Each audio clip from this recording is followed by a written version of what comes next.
श्री शिवाय नमस्तुभ्य। हर हर महादेव। प्रिय भक्तों, सावन में किसी भी दिन बिना किसी को बताए एक जोड़ी हरी चूड़ी इस जगह बांध देना। 24 घंटे में होगी हर मनोकामना पूरी। इतना धन आएगा कि संभाले नहीं संभलेगा। भगवान भोलेनाथ जी के आशीर्वाद से पूरे साल धन बरसता रहेगा। मिलेगी सभी दोषों से मुक्ति।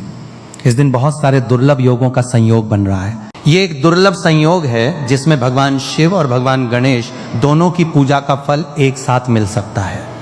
सावन का जो महीना होता है मर्यादा एवं ये भक्ति का महीना होता है, भक्ति का माह होता है।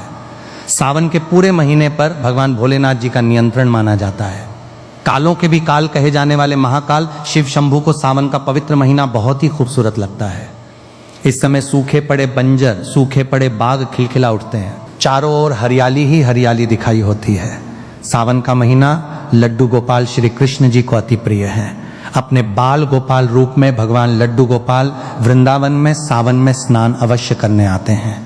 भगवान श्री कृष्ण जी सखियों के साथ मिलकर वर्षा आदि में स्नान करते हैं और नृत्य आदि करते हैं। दोस्तों, ऐसा माना जाता है कि सावन के पूरे महीने भर भगवान भोलेनाथ जी की पूजा पाठ करने से वो शीघ्र ही प्रसन्न होते हैं। सावन का पूरा महीना भगवान भोलेनाथ जी का प्रिय महीना है। इसकी अनेक पौराणिक कथाएं एवं धार्मिक मान्यताएं भी हैं।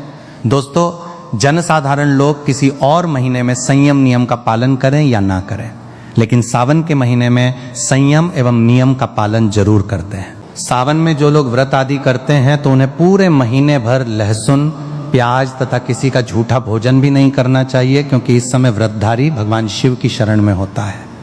तो आप कोई भी ऐसा पाप न करें जिससे भगवान शिव क्रोधित हो जाए। तो आज की जो वीडियो है बहुत ही सुंदर है, ज्ञानवर्धक जानकारी है। इस वीडियो को अपने फायदे के लिए जरूर पूरा देखना है, क्योंकि अधूरा ज्ञान हमेशा अधूरा फल ही देगा और भगवान शिव जी का अपमान भी माना जाएगा।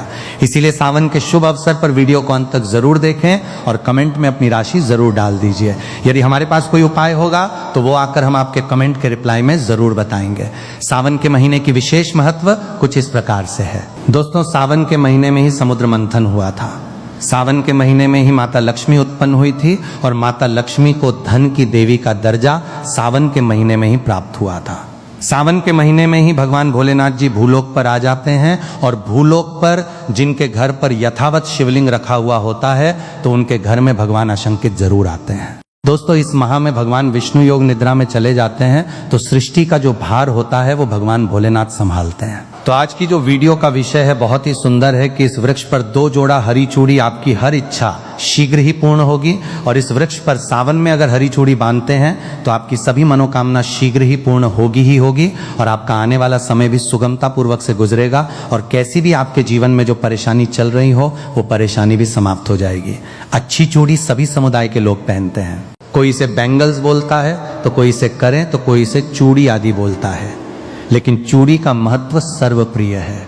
देवी देवताओं को अति आकर्षित करने वाली चूड़ियां मानी जाती हैं, खासकर माता रानी जो महिला चूड़ी पहनकर।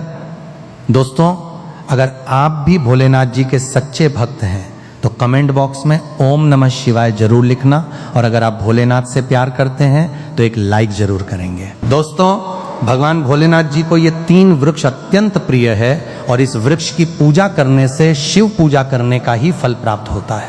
दोस्तों, इस वृक्ष के बारे में शास्त्रों में ये भी कहा जाता है कि मनुष्य जाति के जन्म कल्याण के लिए स्वयं भगवान भोलेनाथ एवं माता पार्वती इन वृक्षों के रूप में भूलोक पर अवतरित हुए थे, अर्थात भूलोक पर जन्म लिया था। तो आइए इस वीडियो में जानते हैं सावन में हरी चूड़ी का महत्व। दोस्तों, हरा रंग सौभाग्य एवं उल्लास का प्रतीक माना जाता है जो मन को शीघ्र ही आनंदित करता है। हरा रंग प्रकृति का वो स्वरूप है। हरा रंग प्रकृति का स्वरूप माना जाता है और माता पार्वती भी प्रकृति है एवं भोलेनाथ को पुरुष माना जाता है। दोस्तों, हरे रंग का उदाहरण कुछ इस प्रकार से है जैसे सावन में भगवान शिव जी को चढ़ाए जाने वाले बेलपत्र, धतूरा, भांग एवं दूब हरे रंग की होती है। दोस्तों, प्रकृति निर्माण करने वाले भगवान भोलेनाथ हरे रंग से अति शीघ्र ही प्रसन्न होते हैं। सावन में जो महिला हरे रंग की चूड़ी पहनती है, हरे वस्त्र धारण करती है, उन्हें अखंड सौभाग्य की प्राप्ति होती है। दोस्तों, इसीलिए कहा जाता है जितनी भी माताएं बने हैं उन्हें पूरे सावन के महीने में हरे रंग की चूड़ी जरूर पहननी चाहिए, हरे वस्त्र जरूर धारण करने चाहिए। सावन के महीने में जो माताएं बहनें भगवान भोलेनाथ की पूजा करती हैं, शिव प्रकृति है। ऐसी माता बहनों को हरे रंग के वस्त्र धारण करने चाहिए और भूल कर भी सावन के महीने में नीले और काले वस्त्र किसी भी महिला को कदापि नहीं पहनने चाहिए। ऐसा माना जाता है कि इस रंग के कपड़े पहनने से महिला के पति पर कष्ट आते हैं और उनके पति की आयु कम हो जाती है। तो दोस्तों, इस वृक्ष पर किसी भी सावन सोमवार के दिन या सावन में किसी भी समय जरूर बांधे। हरी चूड़ी दुर्भाग्य आपका सौभाग्य में बदल जाएगा भी। आपके ऊपर परेशानी हो, गरीबी हो, कष्ट हो, कर्ज हो, तकलीफ हो, जीवन में जो परेशानी हो, वो सारी समस्याएं समाप्त हो जाएंगी। दोस्तों, केवल एक ही सोमवार के दिन अगर आप ये उपाय करते हैं, हरी चूड़ी इस वृक्ष पर बांधते हैं, तो आपके जन्म जन्मांतर की गरीबी भी मिट जाती है और शीघ्र ही आपके एक ही सोमवार के दिन ये उपाय करने से मनोकामना पूर्ण होगी। तो दोस्तों, वो वृक्ष कौन से हैं, आइए जानते हैं। प्रथम वृक्ष है शमी का वृक्ष। शमी के वृक्ष के बारे में ध्यान से सुनिए। तो शमी का वृक्ष माता पार्वती का एवं भगवान भोलेनाथ जी का मिश्रित स्वरूप कहा जाता है। इसलिए दोस्तों, शमी के वृक्ष को उमाश्वर वृक्ष भी कहा जाता है। पूरे सावन भर शमी के वृक्ष पर माता पार्वती एवं भगवान भोलेनाथ जी का वास माना जाता है। सावन के महीने में गोदली बेला पर प्रदोष काल के समय, अर्थात दोस्तों जब ना ही दिन हो और ना ही रात, अर्थात संध्या काल के समय, तो इस वृक्ष को संध्या काल के समय में गोधली बेला में या फिर प्रदोष समय में इस वृक्ष को छूने से पाप दोष, कष्ट एवं परेशानी केवल सावन के महीने में छूने मात्र से समाप्त हो जाती है। दोस्तों, सावन के पवित्र महीने में अगर शमी वृक्ष की जड़ पर कच्चा दूध डाला जाए, ये कायदा है, तो भगवान शिव शीघ्र ही प्रसन्न होते हैं एवं माता पार्वती का ढेर सारा आशीर्वाद प्राप्त होता है। दोस्तों, शमी के वृक्ष का महत्व कुछ इस प्रकार से है। भगवान राम रावण पर आक्रमण करने के पूर्व भगवान राम ने शमी वृक्ष की पूजा की थी और पांडवों ने अपने दिव्य हथियार भी शमी के वृक्ष के नीचे में दबाए थे। शमी का वृक्ष जिस घर में लगा होता है, उस घर का कल्याण हो जाता है और उस घर में सभी प्रकार के भौतिक सुखवास माना जाता है। तो दोस्तों, सावन के किसी भी सोमवार के दिन शमी वृक्ष पर उमा महेश्वर का ध्यान करते हुए 2 जोड़ी हरी चूड़ी एवं हरे रंग का रिबन जरूर बांधना चाहिए, या फिर हरे कलर का जो भी आपको श्रृंगार आदि मिल जाए वो आपको जरूर बांधना चाहिए, जैसे कि हरे रंग की मेहंदी, हरे रंग की बिंदी आदि, या हरी चूड़ियां जरूर बांधनी चाहिए। दोस्तों, कैसी भी आपकी मनोकामना हो वो एक ही बार में पूर्ण हो जाएगी, क्योंकि इस खास समय पर यानी सावन के समय में भगवान शिव खास तौर पर वास करने आते हैं धरती पर और शमी के वृक्ष में स्थायी रूप से वास करते हैं। शमी का वृक्ष छूने मात्र से आपकी मनोकामना शीघ्र ही पूर्ण हो जाएगी। पूरे सावन भर अगर शमी के पत्ते भोलेनाथ जी को उनकी पूजा में चढ़ाते हैं तो इससे अष्टलक्ष्मी आपके घर में वास करती है। आपके घर में कैसी भी गरीबी हो, दरिद्रता हो, दुख हो, परेशानी हो, गरीबी हो, बीमारी हो, सब समाप्त हो जाती है और पूर्ण रूप से आपके घर में भौतिक सुख आकर के निवास करने लगते हैं। दोस्तों, दूसरा वृक्ष है धतूरे का वृक्ष। धतूरे का वृक्ष भगवान भोलेनाथ जी के उग्र रूप काल भैरव के अंश से उत्पन्न हुआ है। ऐसी मान्यता है कि शिवलिंग पर धतूरे के पत्ते या पुष्प फल चढ़ने से राहु, केतु एवं शनि के कुप्रभाव समाप्त होते हैं। धतूरे के वृक्ष पर सावन के किसी भी सोमवार के दिन अगर 2 जोड़ी हरी चूड़ी बांधे तो शत्रुओं से छुटकारा मिलता है एवं शत्रुओं का सर्वनाश होता है। और दोस्तों, सावन सोमवार के दिन धतूरा का वृक्ष छूने मात्र से भगवान शिव आपके घर में दौड़े चले आएंगे। दोस्तों, अगर सावन के किसी भी शनिवार के दिन धतूरा के वृक्ष पर बाबा काल भैरव का ध्यान करते हुए हरी चूड़ी अगर बांधी जाए तो घर से भूत प्रेत बाधाएं सब नष्ट हो जाती हैं, भस्म हो जाती है। एवं छोटे से धतूरे की जड़ अगर घर के किसी भी कोने में छुपा दी जाए या घर में जमीन में गांठ दी जाए तो भूत प्रेत इत्यादि का वास घर में कभी नहीं होता है। घर से सभी बाधाएं शिव के वास होने से भाग जाती हैं। दोस्तों, जो तीसरा वृक्ष है वो है बेल का वृक्ष। अगर भगवान शिव को बेलपत्र न चढ़ाए जाएं तो सावन का व्रत अधूरा माना जाता है और बिना पत्र चढ़ाए ही शिवलिंग पर जल भी व्यर्थ हो जाता है। इसलिए जब भी आप भगवान शिव पर बेलपत्र चढ़ाएं तो 5 बेलपत्रों के ऊपर श्री राम अवश्य लिखें। इससे भगवान शिव शीघ्र और अत्यंत प्रसन्न हो जाते हैं। दोस्तों, सावन में बेल वृक्ष को छूने से कई तीर्थों के दर्शन का लाभ प्राप्त होता है। सावन में इस वृक्ष को क्यों छूना जरूरी है, आइए जानते हैं बेल वृक्ष की महिमा। मैं आप लोगों को कई कथाओं में बता चुका हूं कि बेल का वृक्ष माता पार्वती का स्वरूप माना गया है। यह वृक्ष माता पार्वती के पसीने से उत्पन्न हुआ है। स्कंद पुराण में इसका बहुत ही स्पष्ट वर्णन मिलता है। इसके पत्तों में भगवान शिव, डालियों में माता पार्वती, जड़ों में ब्रह्मा जी तथा इसके तन में स्वयं भगवान विष्णु का निवास माना गया है। संध्या काल में ऐसा माना जाता है कि यदि किसी शिव मंदिर के समीप बेल का वृक्ष हो तो उसके नीचे घी का दीपक अवश्य जलाना चाहिए। वैसे तो इसे प्रतिदिन जलाना उत्तम माना गया है, लेकिन सावन के पावन दिनों में शाम के समय यदि आप किसी शिव मंदिर के पास स्थित बेल वृक्ष के नीचे घी का दीपक जलाते हैं तो यह अत्यंत शुभ माना जाता है। घी का दीपक जलाने से धन, गुण तथा परम शिव भक्ति की प्राप्ति होती है। दोस्तों, इस वृक्ष को छूने से पाप तत्काल नष्ट हो जाते हैं। आपके जीवन में चाहे जैसा भी पाप हो वो दूर होने लगता है। अब आपको करना क्या है? देखिए, बेल वृक्ष को बहुत ही उत्तम माना गया है। माता लक्ष्मी को भी बेल वृक्ष का अवतार लेना पड़ा था। एक कथा के अनुसार मैं आपको यह भी बताऊंगा कि माता लक्ष्मी को बेल वृक्ष के रूप में अवतरित क्यों होना पड़ा था। तो सावन के पवित्र दिनों में बेल वृक्ष के नीचे घी का दीपक अवश्य जलाइए। घी का दीपक बहुत ही उत्तम माना गया है। अन्य वृक्षों को जहां लोग मक्खन चढ़ाते हैं, बताशे का भोग लगाते हैं, वहीं बेल वृक्ष को माता पार्वती और भगवान शंकर का स्वरूप माना जाता है। बेल वृक्ष की जो जड़ होती है उसके मूल भाग में समस्त तीर्थ आकर निवास करते हैं। इसीलिए सावन के महीने में कहा जाता है कि जो लोग तीर्थधाम नहीं जा सकते या तीर्थों के दर्शन नहीं कर पाते, वे यदि 1 महीने तक बेल वृक्ष के नीचे घी का दीपक जलाते हैं तो उन्हें संपूर्ण तीर्थों के दर्शन के बराबर पुण्य की प्राप्ति होती है। मैं इसलिए ऐसी गुप्त और रहस्यमयी जानकारियां बताता हूं जिससे आप सभी दर्शकों का कल्याण हो और आपकी आध्यात्मिक उन्नति हो। सभी को धन की आवश्यकता नहीं होती। किसी को पुण्य की प्राप्ति चाहिए होती है तो कोई आध्यात्मिक उन्नति करना चाहता है। इसीलिए मैं इस प्रकार की छोटे छोटे गुणों से भरी रहस्यपूर्ण जानकारियां वीडियो में साझा करता हूं। दोस्तों, अब करना क्या है? सावन के शुभ और मंगलमय दिनों में इस वृक्ष को स्पर्श करना है। माता पार्वती से प्रार्थना करनी है कि हे माता पार्वती, आप ही शक्ति स्वरूपा हैं, आप ही लक्ष्मी हैं, धन की देवी हैं, आप ही इस संसार का संचालन करने वाली देवी हैं।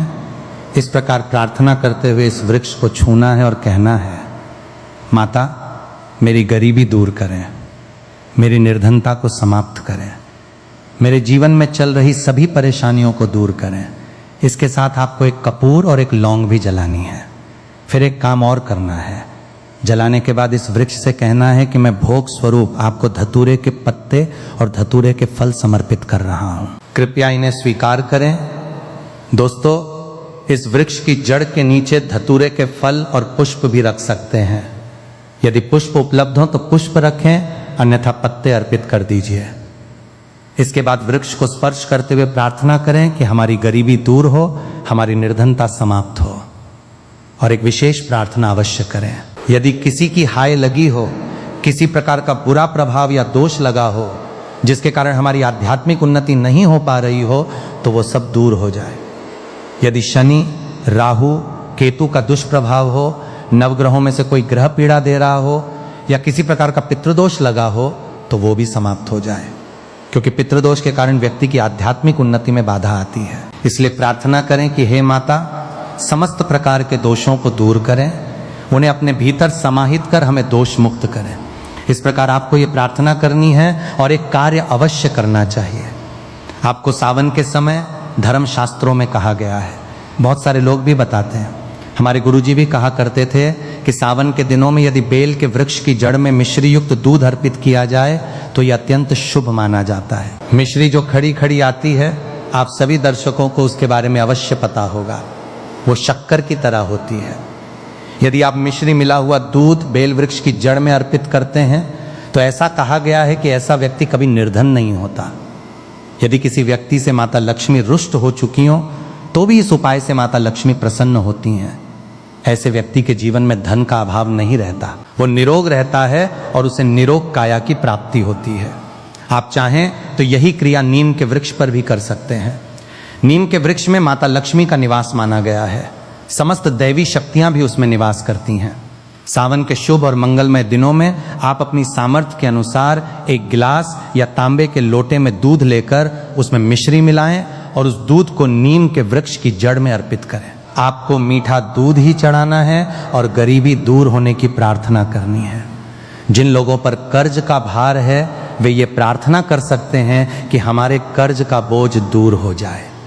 ऐसा करने से सभी दैवी शक्तियां आपसे प्रसन्न रहती हैं। दोस्तों, सावन के महीने में महादेव को कुछ प्रकार के बेलपत्र कभी नहीं चढ़ाने चाहिए, इन्हें बहुत अशुभ माना गया है। पौराणिक मान्यताओं के अनुसार बेलपत्र चढ़ाने से भगवान शिव का मस्तक शीतल रहता है। बेलपत्र से भगवान शिव की पूजा करने पर दरिद्रता दूर होती है और व्यक्ति सौभाग्यशाली बनता है।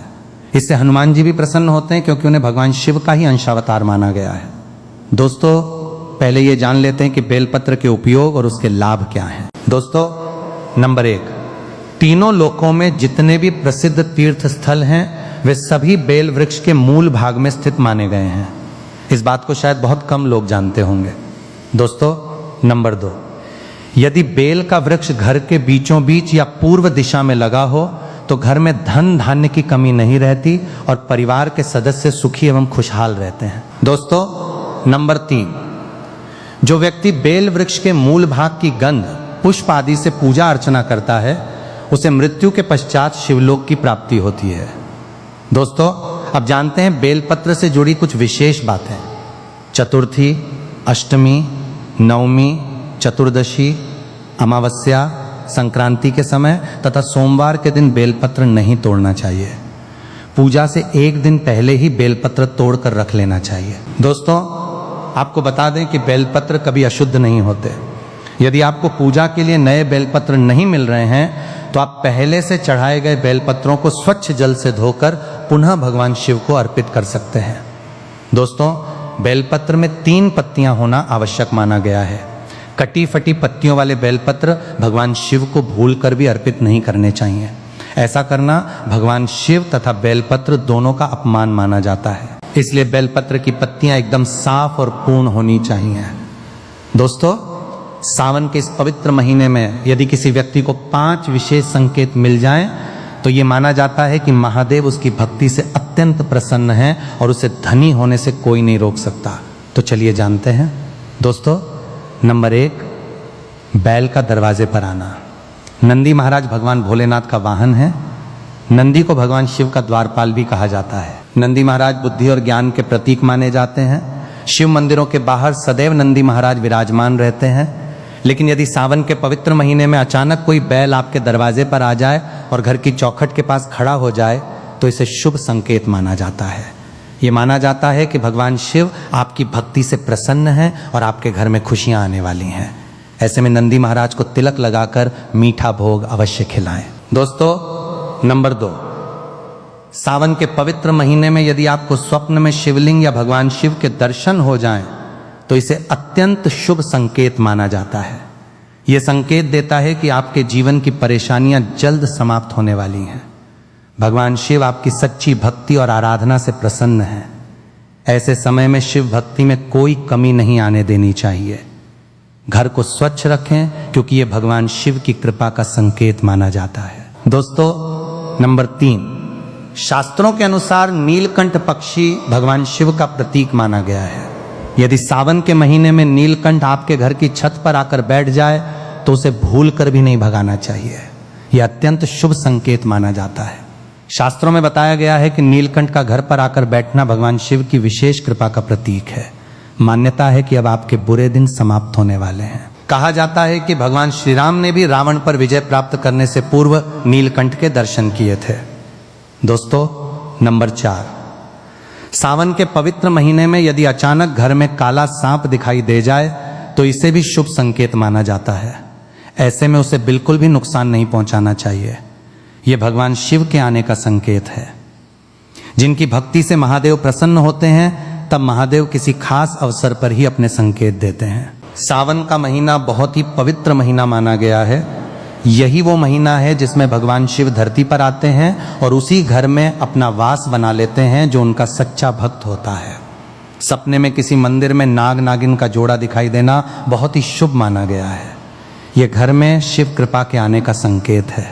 अब आपको प्रसन्न होना चाहिए। भक्तों, अगर अपनी जिंदगी में कुछ नया सीखना चाहते हैं तो इस सावन की वीडियो को पूरा ही देखकर जाना, आधा अधूरा मत छोड़ना और इसी के साथ चैनल को सब्सक्राइब जरूर कर लेना ताकि आने वाली ज्ञान भरी वीडियो आपको सीधे नोटिफिकेशन के माध्यम से प्राप्त होती रहे। भक्तों, अगर किसी महिला की शादी हो चुकी है तो ऐसे में अगर आपका पति भी इन 3 चीजों को पहनने के लिए बोले तो आप तुरंत मना कर दें। एक शादीशुदा महिला को भूल कर भी सावन के महीने में इन 3 चीजों को कभी नहीं पहनना चाहिए, नहीं तो ये बहुत अशुभ माना जाता है। आज हम आपको इस वीडियो में शादीशुदा महिलाओं से संबंधित कुछ ऐसे कार्य बताने वाले हैं जिन्हें हर पति पत्नी को एक बार जरूर सुनना चाहिए। इसलिए आज बिना छोड़े इस वीडियो को अंत तक जरूर देख लेना ताकि आप अपनी जिंदगी की परेशानियों का कारण न बने। शादी हो जाने के बाद पति पत्नी 7 जन्मों के लिए एक दूसरे के हो जाते हैं। नई नई शादी में पति कई ऐसी चीजें पत्नी के लिए लेकर आता है जिन्हें पत्नी अनजाने में पहन लेती है। उस समय पत्नी को पता नहीं होता कि कुछ चीजों को पहनना परंपराओं के अनुसार उचित नहीं माना जाता। आज की इस आधुनिक दुनिया में शादीशुदा महिलाएं कई ऐसी चीजें पहन लेती हैं जिनके बारे में उन्हें पूरी जानकारी नहीं होती। ऐसे में वे अनजाने में गलतियां कर बैठती हैं क्योंकि उन्हें परंपराओं और मान्यताओं का ज्ञान नहीं होता। भगवान भोलेनाथ ने स्वयं कहा है कि जो भी व्यक्ति सावन के महीने में सच्चे मन से पूजा पाठ करता है, मैं उसकी भक्ति स्वीकार करता हूं और उसकी हर मनोकामना पूर्ण करता हूं, चाहे वो धन से संबंधित हो या व्यापार से संबंधित। भक्तों, वीडियो में आगे बढ़ने से पहले वीडियो को लाइक कर दीजिए और नीचे कमेंट बॉक्स में सच्चे दिल से लिख दीजिए हर हर महादेव, जय भगवान शिव, जय माता पार्वती। तो जानकारी आरंभ करते हैं। हिंदू धर्म में विवाह के बाद हर स्त्री के लिए 16 श्रृंगार का बहुत महत्व माना गया है। मांग में सिंदूर, माथे पर बिंदी, हाथों में चूड़ियां, पैरों में पायल और बिछिया तथा लाल जोड़ा एक सुहागन स्त्री की पहचान माने जाते हैं। ये धारण करके जब एक लड़की अपने घर को छोड़कर किसी दूसरे घर में प्रवेश करती है तो उसके जीवन के मायने ही बदल जाते हैं। श्रृंगार एक स्त्री की सुंदरता में 4 चांद लगाने का काम करता है। साथ ही ये एक स्त्री के जीवन में आए परिवर्तन और समाज में उसकी नई पहचान को भी दर्शाता है। केवल धार्मिक दृष्टि से ही नहीं बल्कि वैज्ञानिक दृष्टि से भी 16 श्रृंगार का महत्व माना गया है। 16 श्रृंगार में उपयोग होने वाली हर वस्तु का अपना अलग महत्व होता है। हिंदू धर्म को मानने वाली प्रत्येक सुहागन स्त्री अपने पति की लंबी आयु और सुखी जीवन की कामना के साथ सावन सोमवार का व्रत रखती है और 16 श्रृंगार धारण करती है। परंतु कुछ ऐसी चीजें भी होती हैं जिन्हें महिलाओं को नहीं पहनना चाहिए। अब यहाँ कुछ भक्त ऐसे भी होंगे जो हमारी बातों को हल्के में लेंगे क्योंकि उन्हें इन मान्यताओं की जानकारी नहीं है। ऐसे भक्तों से हम यही कहना चाहेंगे कि जो जानकारी हम बता रहे हैं उसे जान लेना आपके लिए अच्छा है। आज के बदलते समय में बहुत से लोग इन बातों पर विश्वास नहीं करते, लेकिन जानकारी होना हमेशा लाभदायक होता है। वीडियो को आगे बढ़ाते हैं। आपके पास अभी जितने भी काम हैं उन्हें थोड़ी देर के लिए साइड में रख दीजिए और ध्यान पूर्वक जो बताया जा रहा है उसे सुनिए। सुनने मात्र से ही आपको बहुत सी महत्वपूर्ण बातें जानने को मिलेंगी। शास्त्रों में बताया गया है कि किसी भी शादीशुदा महिला को एकदम सफेद रंग का वस्त्र नहीं पहनना चाहिए। आजकल के फैशन के दौर में महिलाएं सुंदर दिखने के लिए कई तरह के वस्त्र धारण करती हैं, लेकिन परंपराओं के अनुसार एकदम सफेद रंग की साड़ी या सूट पहनने से बचना चाहिए। अगर सफेद रंग पहनना हो तो उसमें किसी अन्य रंग का मिश्रण अवश्य होना चाहिए। एकदम सफेद वस्त्र पहनना शुभ नहीं माना जाता। इस आधुनिक दौर में कई महिलाएं सुंदर दिखने के लिए पैरों में सोने की पायल और बिछियां पहन लेती हैं। परंपराओं के अनुसार पैरों में सोना पहनना उचित नहीं माना गया है। सोना माता लक्ष्मी और धन का प्रतीक माना जाता है, इसलिए इसे पैरों में धारण करने से बचना चाहिए। सिंदूर और मंगलसूत्र का महत्व भी बहुत अधिक माना गया है। हिंदू धर्म के अनुसार सिंदूर सुहाग की निशानी माना जाता है, वहीं मंगलसूत्र पति पत्नी के पवित्र रिश्ते का प्रतीक माना जाता है। इसलिए विवाहित महिलाओं को सिंदूर और मंगलसूत्र का सम्मान करना चाहिए। यदि आपके पास मंगलसूत्र नहीं है तो कम से कम गले में काला धागा धारण किया जा सकता है। स्वयं महादेव का जब विवाह हुआ था तब महादेव ने माता पार्वती को मंगलसूत्र धारण कराया था, इसलिए इसका महत्व और भी बढ़ जाता है। इसलिए वीडियो को अंत तक जरूर देखिएगा, क्योंकि अब हम बताने वाले हैं कि ऐसी कौन सी चीज है जिसे सिंदूर की डिब्बी में रखना शुभ माना जाता है।